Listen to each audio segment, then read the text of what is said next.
কড়াতে প্রথমে তেল দিয়ে দিয়েছি, এবার কেটে রাখা আলুটা কড়াতে দিয়ে আলুটা ভেজে নেব। অল্প হলুদ দিয়ে আলুটাকে ভেজে নেব।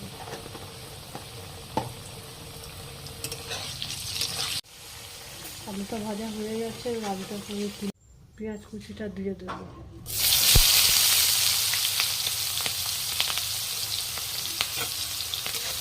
পেঁয়াজটা একটু ভালো করে ভেজে নেব।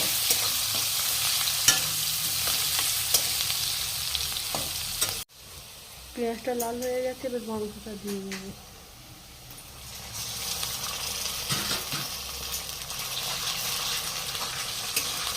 এটা একটু লাল লাল করে নেব। এর সাথে লবণটাও দিয়ে দিলাম।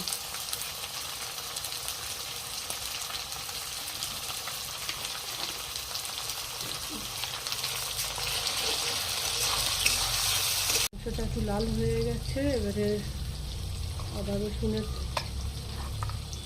বাটাটা দিয়ে দেবো।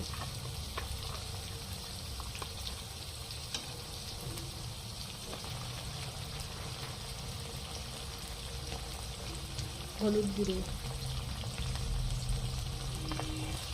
লঙ্কা গুঁড়ো,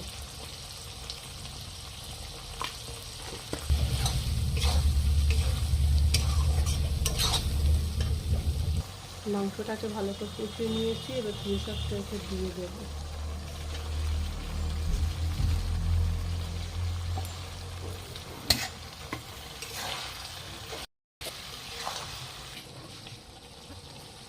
শাকটা ভালো করে কষিয়ে নিয়েছি মাংসের সঙ্গে, এবারে কুকারে দিয়ে এটাকে সিটি মেরে নেব। 4-5টা সিটি মেরে একটু সিদ্ধ করে নিয়েছি মাংসটা। এবার লাস্টে ভেজে রাখা আলুটা দিয়ে দেবো, দিয়ে আর 4টে সিটি মেরে নিলে হয়ে যাবে।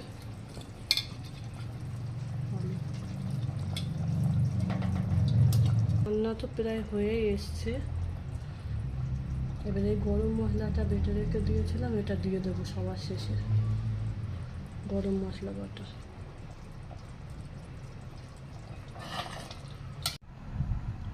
দেখো আমার রান্নাটা পুরো কমপ্লিট করে নিয়েছি, এবার আমরা খেতে বসলাম।